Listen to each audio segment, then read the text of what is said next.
মনোযোগ দেন। এই ধারাটায় এমসিকিউ আসে, প্রায় আসে। এই ধারাটা প্রায় আসে, এখন আবার কমে যাচ্ছে কি ছাত্ররা, কোনো সমস্যা নাকি? দণ্ডবিধি 227, মনোযোগ দেন।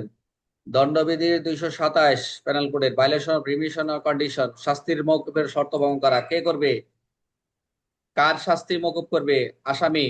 অর্থাৎ এই যে আমরা হচ্ছে যারা আসামি যে শর্তে আদালত থেকে কি করে মওকুফের শাস্তি মওকুফ শর্ত ভঙ্গন করে, আদালত থেকে যে শর্ত সাপেক্ষে যে কন্ডিশনাল শাস্তি মওকুফ কমানো হয় এবং জেনে শুনে বুঝে সেই শর্তগুলো ভঙ্গ করে, যে এই শর্ত তোমাকে দেওয়া হলো, এই শর্ত তুমি ভঙ্গ করবে না, তাহলে সে কি করবে? এই যে 227 শাস্তি মওকুফের শর্ত ভঙ্গ করবে। আমরা যদি একটু উদাহরণ দিকে তাকাই, যে যদি এরকম ভঙ্গ করে তাহলে মূল যে অপরাধ সেটা থেকে তার শাস্তি হবে। আমরা যদি বলি আদালত বললো যে তুমি ভালো আচরণ করলে জেল কমানো হবে, বললো আদালত থেকে বললো যে তুমি ভালো আচরণ করলে তোমার জেলটা কমানো হয়, কিন্তু সেই শর্ত ভেঙে ফেললো, তাহলে তার পুরো যে শাস্তি, বাকি শাস্তি আবার কার্যকর শুরু হয়ে যায়।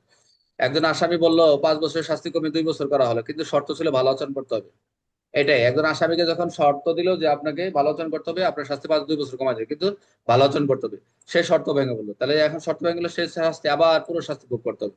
সহজভাবে মনে রাখার জন্য যেটা হলো, রিমিশন কন্ডিশন যদি ব্রেক করে, ব্যাক টু অরিজিনাল পানিশমেন্ট, মনে রাখবেন এটা।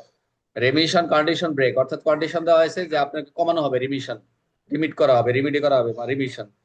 তো এখানে যদি আপনি যদি শর্ত ভঙ্গ করেন, ব্যাক টু অরিজিনাল পানিশমেন্ট, আপনার আগে যে শাস্তি 5 বছর সেই 5 বছর বহাল করবে। বুঝতে পারছেন বিষয়টা? তা দণ্ড শাস্তির মওকুফ কত দ্বারা সাদ্দাম? 200। 227 দ্বারা স্যার। Very good. তাহলে এখানে 200 আমরা দেখলাম 225-এর সরি এটা না, 227-এ আসছে। হ্যাঁ, তাহলে 227 আমরা কি দেখবো? আহ, কি সম্পর্কে? শাস্তি শর্ত ভঙ্গ করা কখন প্রযোজ্য হবে? যখন শর্ত ভঙ্গ করবে। শর্ত ভঙ্গ হলে কি হবে? মূল শাস্তি বাকি শাস্তি ভোগ করতে হবে। মূল ধারণা কি? শর্ত সাপেক্ষে ক্ষমা পাওয়ার অধিকার। 227-এর ভিত্তি কি? অবশ্যই শর্ত সাপেক্ষে রিমিশন পাবে সে। ক্লিয়ার? জি স্যার। এটা মানে একটু সহজ লাগলো বেশি না সাদ্দাম? জি স্যার।